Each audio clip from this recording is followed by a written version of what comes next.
Welcome to another One Moon Studio interview. I'm here with Dave Powell from Tondevil Guitars in Sandpoint, Idaho. How you doing, man? I'm real good. Thanks, Andre. Thank you. This is our first remote streaming interview. We're getting ready to launch One Moon Studio, and this is I think our fifth interview and concert, and then later in the month we'll be rolling them out like one day at a time throughout the week. But cool. So Dave and his brother Tony build amazing guitars, and I'd like you to start with. Well, I was going to just mention that I know Dave through Leon Atkinson, and Leon was a few years ago. He was talking about a harp guitar and how these friends of his are going to build a harp guitar with his name on it, a classical harp guitar. So that's how I met Dave and Tony, and then I ended up also with my own nylon string harp guitar, which I love. So tell me a little bit about why the harp guitar. How did you guys get into the harp guitar, building the harp guitar? Why the harp guitar? Well, it's a great question. I really just wanted a harp guitar, kind of like yourself. You see one and you're like, wow, there's really some cool ideas I'm getting to that I think I can wrap my head around. I want to incorporate that in some composition. I want to kind of write some tunes that incorporate those lower bass notes. This was probably around 2001 or 2000 when I first saw a harp guitar in person. We happened to have a vintage guitar store in Post Falls, Idaho, here not too far from where I grew up. And he had a really great collection, one of the best collections in the area. And he had an old Gibson harp guitar in there, and he let me play it one time. I was able to bring it out. He had a glass case and brought it out and let me touch it and hold it. And I think it was one of the kinds you have to have a key to tune the harp strings on. And so I didn't really have the harp that much in tune, but I was able to play the guitar, and I had the notes down there. And I guess that sort of was the the bait that sort of set in and baited me into going down this path of getting a harp guitar for myself. Well, he wanted $6,000 or $8,000 or something for that thing. So yeah. Really, the rest of the story, I guess, to kind of skip ahead a little bit, is my brother was sort of getting into building instruments at the time, and he had some mahogany he was working with out of a house renovation my dad had, and he ended up making a mandolin for himself. Kind of just a real basic flat top mandolin, and so immediately I was like, oh, we should try building a harp guitar, kind of make the leap into a more complicated instrument. And so I sort of helped him a little bit with some of the design. He pretty much did most of the heavy lifting on that first instrument himself, but ended up with a really playable harp guitar. We ordered the neck, we bought a neck and bolted it onto this body that was fashioned. It was a little bit bulky, and I actually still have the thing is hanging on the wall over here. Number one, we call that one Tondevil number one. And that sort of just began the whole quest on the harp guitar. Was really, I guess, out of need and necessity for myself. Right. What year was that you finished that first one? Oh, it had to have been around 2001. I think it got finished. 2001, okay. 2002. We did on our first recording, which we finished right around 2001. But I did have it in 2004. So I guess it was around 2002, 2003, somewhere in there. Yeah, because I think it was about 2009 or 10 when you did the Leon Atkinson model, right? I think it was probably 12 even. Okay, 12 or 13. Yeah, we didn't start full production here. We had built the first couple of instruments for ourselves. For myself, we built one or two of them. My brother had he built a harp guitar for himself, and these are just out of my garage up in Athol, Idaho, where I have my house. So that was really the beginning of the company, but we didn't really necessarily have a company. We started Tondevil back then, but then we didn't really advertise. We didn't have any clients. We just built kind of as a project for ourselves. And I didn't really think there was much of a market for the harp guitar either. I thought it was too esoteric and a little bit niche, a little too niche market. There wasn't enough demand for it. I didn't really think about, getting into producing these for other people necessarily. But yeah, it was definitely, and early on in my life, I guess, 20 years ago, I guess we're talking about when that began. Right. Yeah. So what's exciting about where you guys are now is that the nylon string harp guitar is probably most accessible and most sold in the world through you guys. Is that accurate? I think so. I think we've probably built more nylon strings than any other of the builders out there. We've probably got, I can't remember the number, probably at least up in the upper 50s of those things out there now. We're on 181 serial number, kind of going all the way back to 2001. But more recently, ever since Leon and yourself had those first couple built, they've sort of taken over and they've become a little bit more in demand. I think there's the, classical guitarists really are the perfect candidate for harp guitars because they're finger stylists always. They're always a finger style. I think maybe there's a very select few of flamenco players that might play with a pick, but that's probably not even true. They're probably mostly all fingerstyle. And that's the guys who normally want to play the harp guitar. They have the extra string. They want to use all their right hand fingers to play the string down into the bass. Yeah. So classical guitar, really, they're a perfect artist, a perfect candidate for the harp guitar. Yeah. Well, congratulations on your success. I think it's really cool that the nylon string harp guitar is kind of all the rage. I want to go back a little bit now. I'm kind of curious about you and your brother Tony and your beginnings with music. I remember you told me that you used to hear Leon play in your church sometimes, and that was one of your first inspirations for playing music. Can you take me back and paint a little picture of you guys starting music? Yeah, for sure. Finger style guitar is definitely a unique genre, a subgenre, I guess, of acoustic music and, pop music. You just don't see it very often. You don't hear it very often. So to see somebody play it in front of you, you're going to remember that first time. And I think it was Leon because I had to be probably maybe only 10 or 12 years old. We went to the Catholic church. My dad was Catholic.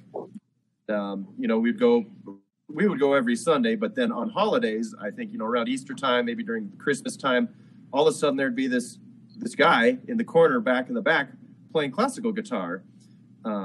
Very subtle, very soft. And it was just, something that we weren't really exposed to very often.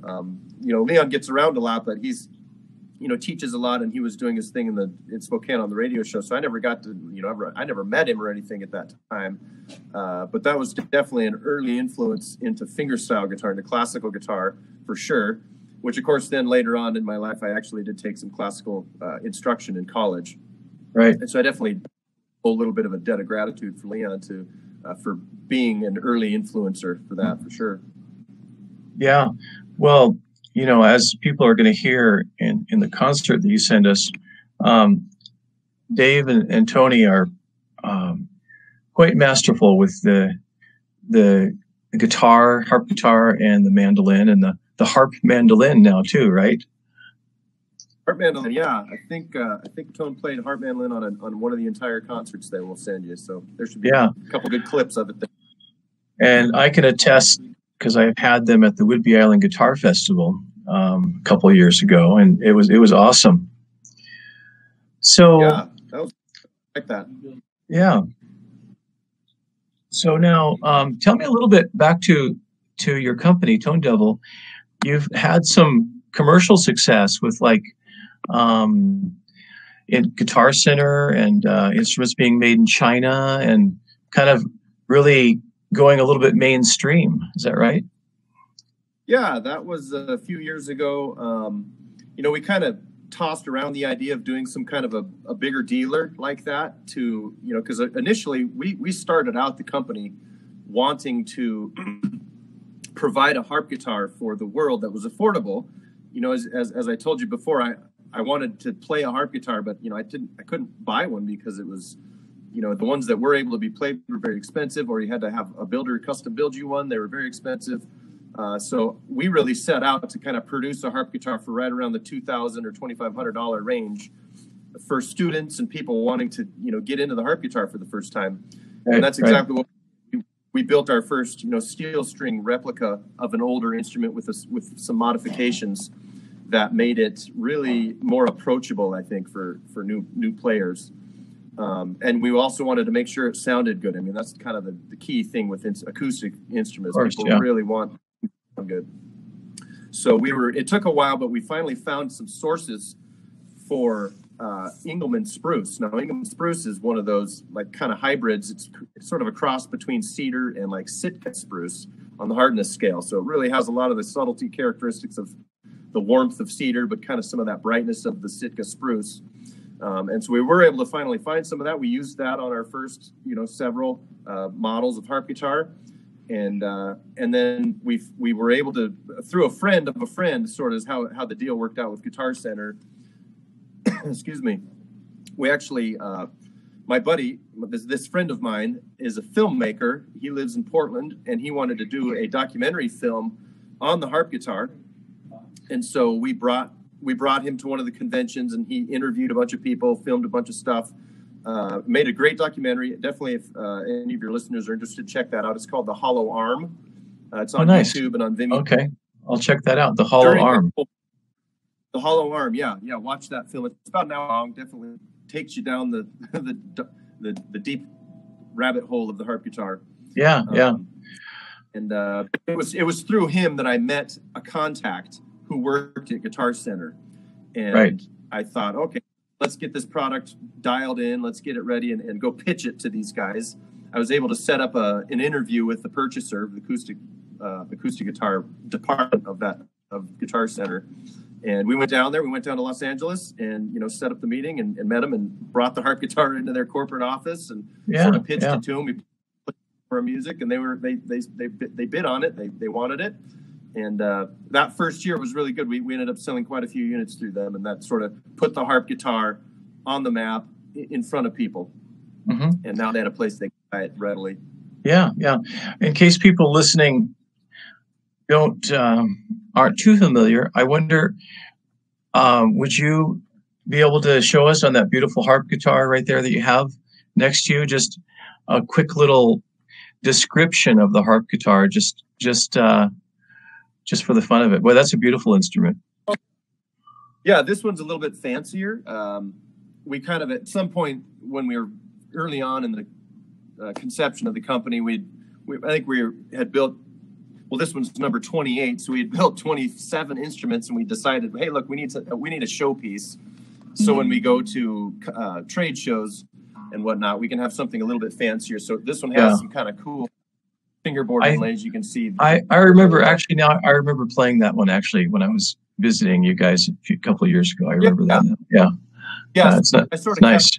One that I would play. It would be a shop instrument. We would take it to shows. We'd let people play it. I played it out at gigs a whole lot. It really has a cool sound. It has this redwood top. This redwood was kind of some fancy stuff. That's beautiful. It looks kind of koa-like actually. Just the way, maybe the way it's stained. Yeah. Or is that just that's the nature of the wood? Yeah. Well, it also beautiful. Is figured, or it has the figure to it. It has that tiger stripe. Right. That's the tree, the trunk of the tree at the very bottom, where they're all the way to the tree. It tends to grow and bulge, and that's where you get these, like, grain sort of does this kind of a pattern, and you get these cool stripes in there. So you don't see it very often. Redwood. We definitely got fortunate and found. Through a family member actually hooked us up some of this redwood, and so we decided to make a fancy piece out of it. But yeah, I guess to answer your question, you were kind of wanted me to just take people through the harp guitar a little bit. Yeah, just quickly, like just the components of it and what makes it a harp guitar and that type of thing. Yeah, sure. Yeah, it's just a guitar. That's the main thing. It is a guitar neck on this body. It has kind of the shape, the hourglass shape here. The bottom of it has got that hourglass. Let me back up a little bit. And it is just a guitar, so any guitarist really can pick the thing up and play the bottom portion of it here, you know, this lower half. It's just all the same chords are all the same that we're all familiar with on the guitar. Right. Then what the harp gives you is it gives you that bass down into this low. So I'm just plucking these extra 6 strings that are below the guitar there with my right thumb, and that adds that octave. Basically, you are down in the bass range at that point. This low string gives you that E note that's on a 4-string bass all the way down there, and so it's really a major scale going up to the guitar. And I guess the one thing I wanted to point out was technically the definition of a harp guitar is that it has to have at least one string that's floating with no frets under it. That's meant to be plucked. You have to have a pluckable string. There's at least one of them. So you have anywhere from 1 string to 100 strings on it that are just floating. That are like a harp. You know, harp has just floating strings. Yeah, and that defines. Yeah, because there's all kinds of different double necks and arms and extended necks and whatnot to attach those strings. But the arm is that technically the Knudsen model, that particular arm like that? Is that right? That design? He's attributed to being the first one to patent the harp guitar in America, and he did it with the one-armed harp guitar. He actually patented the one-armed guitar before the harp guitar, and then he started stringing strings on that arm, and that was kind of how the harp guitar was born in America. Obviously, there's some European variants that existed long before that time, which Knudsen was around 1898, 1900s, early 1900s. But before that, you got Theorbo lutes and Baroque lutes that had those Theorbo extensions that had floating strings on there. Yeah, exactly. Yeah. Well, yours, that design is very Picasso-like. I hear that a lot when I play, when I have the harp guitar out. Yeah. People say, oh, it looks like the Picasso guitar. So, and I was going to say also that it has a lot more resonance than a regular guitar. So my harp guitar, just playing it normally without even touching the bass strings, if I want to just go record with it, the instrument itself just has a bigger, richer sound because of the body of the arm there, which is kind of nice. And then playing the bass notes is just an added bonus, Yeah, right. It's obviously you're intended to have those strings on there to pluck them, but you get a twofold benefit. You get the bigger body with that arm. There's more cavity inside, so that sort of enhances some of the low end. But you also get the sympathetic ringing. So like you were saying, without even playing the bass strings, when you play the guitar, they will just start ringing in harmonic ranges sympathetically with what it doesn't matter what key you're playing, they will ring. So it's like a reverb built in. Yeah, it really works. And the mandolin, harp mandolin, sounds really nice because of that. But yeah, that's a very beneficial. I don't know if you've met Josh Humphrey. He's a builder in Ellensburg. I think I've mentioned him to you. He builds all kinds of instruments, but he's had quite a bit of success with this raga guitar that looks pretty much like a harp guitar, and it's using the kind of the elements of a sitar, and what look like harp strings are not even plucked. They're he's designed so they're always just resonating. Oh, cool! It's pretty cool. Yeah. It's a steel string, and once you start playing it, the strings just start resonating in a very, very obvious way, So, well, let's see. I'd like to kind of maybe wrap up with, you are going to send us some music for our audience to listen to. And we look forward to a little collection of songs. Do you want to tell me a little bit about what that might be, or is that something you're still thinking about? No, I mean, I might send you a little bit of a variety. Just for some better quality recorded gigs. It's kind of hard to get some good video of when you're performing. because, you know, you're on stage and it's hard to be behind the camera at the same time. So I usually have to rely on somebody else to do it. We look forward to that. And well, would you like to add anything? Do you have an album out, or want to guide people to a website, or just kind of give me a little bit of a direct people in any way you'd like to direct them? Sure. Yeah. No. Well, I guess I would just like to say thank you, Andre, for doing this. I really enjoy being a part of the Word Out. You know, definitely subscribe to the One Moon Studio channel on YouTube. We have our own Tondevil Guitars channel, so check out Tondevil Guitars on YouTube and subscribe there. Usually, people get in touch with me off my website, which is just tondevilguitars.com, and that'll show you you know, a wide variety of our different instruments, different models that we've built over the years, but my contact information is on there, so you can kind of see our portfolio on there, some of the different models we offer. But yeah, keep in touch. There is a CD that we produced in 2017 that's sort of our latest CD. It's really acoustic-y, folky, bluegrass kind of stuff. We had some really good fiddlers on there playing. We have 3 world-class violinists playing with us on. So that's on the website as well. And yeah, no, just thanks, Andre. Really appreciate it. This is enjoyable. Well, thank you, Dave. This has been great. I just wanted to say that if you are a lover of the guitar and you want to buy a harp guitar, it's actually quite a fun journey to make the drive to Sandpoint, Idaho, and go to David Tony's studio and play a guitar and buy it. Yeah, buy a harp guitar. Definitely, we will sell you one. I actually have room to host people if you want to come and stay for, you know, a weekend getaway. We have some Airbnbs on the property that we can block out weekends for people to come and stay. We're happy to do that for anybody who wants to come visit the shop. And we usually have plenty of guitars to try out and do jams with, and, you know, demonstrate for people. So yeah, give us. All right. Well, I think that, because now you actually have a way for a guy to say, hey, honey, we can just go to take this drive and stay at this Airbnb. And then he's like, well, you know what? I'm going to go check out these guitars, see? So I can see the wheels turning in some guy's head here. That's right. On that one.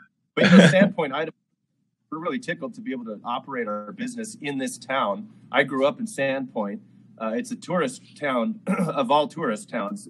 From what I've seen, it has the mountain and the lake. You got the big ski resort right behind us, and you have one of the deepest lakes on this side of the country, right in this one little small town. So there's so much to do and see here, a lot of outdoor stuff. So definitely come and visit us. We'd love to have you. Sounds great. Well, thank you, my friend. This has been great talking to you, and we look forward to hearing your concert later on this month. Sounds good, Andre. You betcha. All right. Thanks. We'll see you soon. Yeah. See you later.